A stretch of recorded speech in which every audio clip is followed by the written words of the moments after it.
Bonjour, aujourd'hui nous allons parler de The Crew, un jeu qui a fait beaucoup de bruit en 2020. Il a gagné le prix du jeu expert en Allemagne à Essen, qui s'appelle le Kennerspiel des Jahres. On va tout de suite comprendre pourquoi The Crew est devenu un incontournable ludique à absolument posséder dans sa ludothèque, tout de suite après le générique.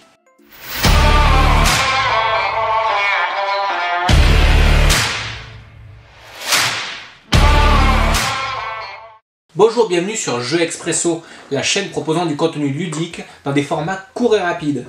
Si vous n'êtes pas déjà abonné à la chaîne, veuillez vous abonner car je vais publier des vidéos toutes les semaines.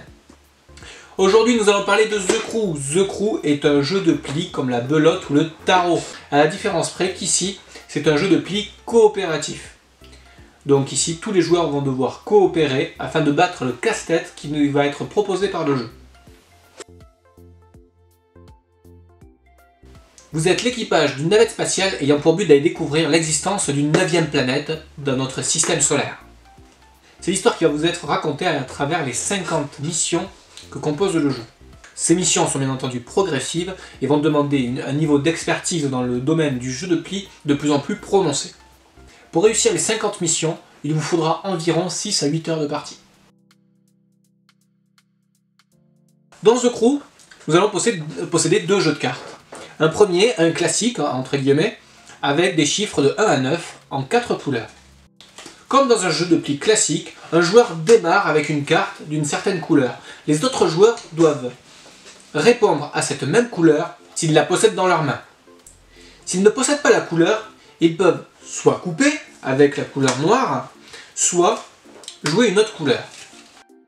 La carte de la couleur demandée ayant le plus fort numéro remporte le pli, à moins qu'un atout ait été joué.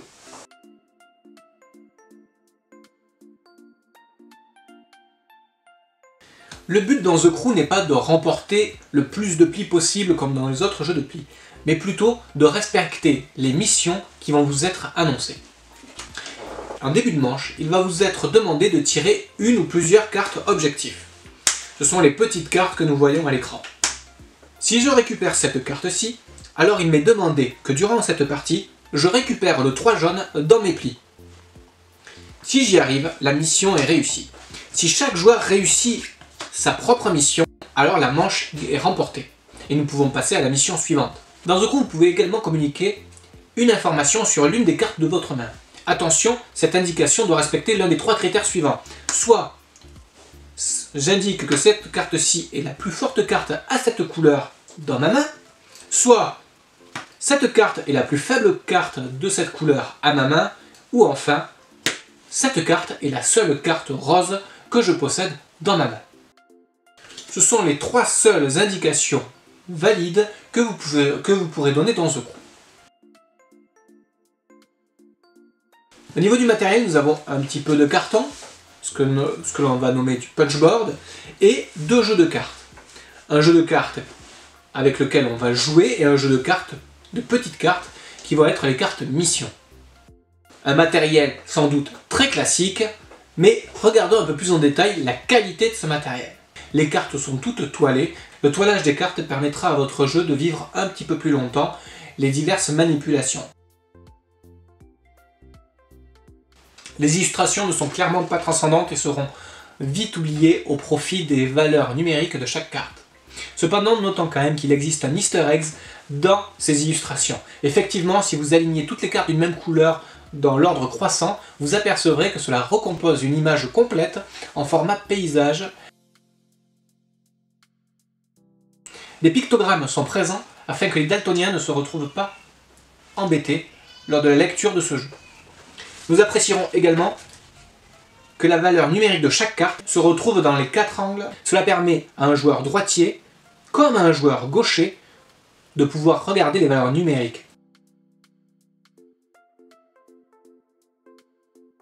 Yellow, par rapport à la version originale allemande, a retravaillé le liseré autour des cartes. Au lieu d'avoir des chiffres en simple filigrane, un contour blanc a été tracé et donc permet une meilleure lisibilité des cartes. Nous noterons également que la couleur des cartes aura été retravaillée afin de les rendre plus flashy et donc de les rendre encore plus lisibles. Merci Yellow pour ce travail qu'il faut souligner. Sur la boîte, il est noté 3 à 5 joueurs. Il est vrai que le jeu se joue de 3 à 5 joueurs.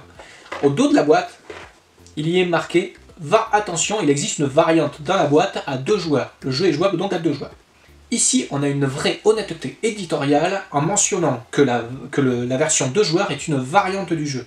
Comble de la chose, la version 2 joueurs est tout aussi intéressante que les autres configurations de jeu. Donc pour moi, c'est du véritable 2 à 5 joueurs. À qui conviendra le jeu? Le jeu conviendra tout d'abord à tous ceux qui aiment les jeux de pli comme la belote ou le tarot, mais également à ceux qui détestent habituellement ce genre de jeu. Ceux qui détestent habituellement ce genre de jeu n'en sont pas friands pour 2 raisons. Soit un joueur est bien plus performant qu'eux à ce type de jeu et auquel cas ils ne prennent aucun plaisir à jouer. La deuxième raison est qu'ils possèdent une forte malchance au jeu de cartes. Et ils se retrouvent à la distribution toujours avec le mauvais jeu en main. Ce qui rend la partie inintéressante. Dans The Crew, comme c'est un jeu coopératif, nous ne retrouverons pas ces 2 facteurs. The Crew ne coûte environ que 14,50 €. Si vous aimez les jeux de pli, foncez. Si vous aimez les jeux coopératifs, foncez. Et si vous avez envie d'un petit jeu simple, rapide et assez familial, foncez également. Pour les détracteurs de The Crew, oui, The Crew n'est qu'un simple jeu de pli.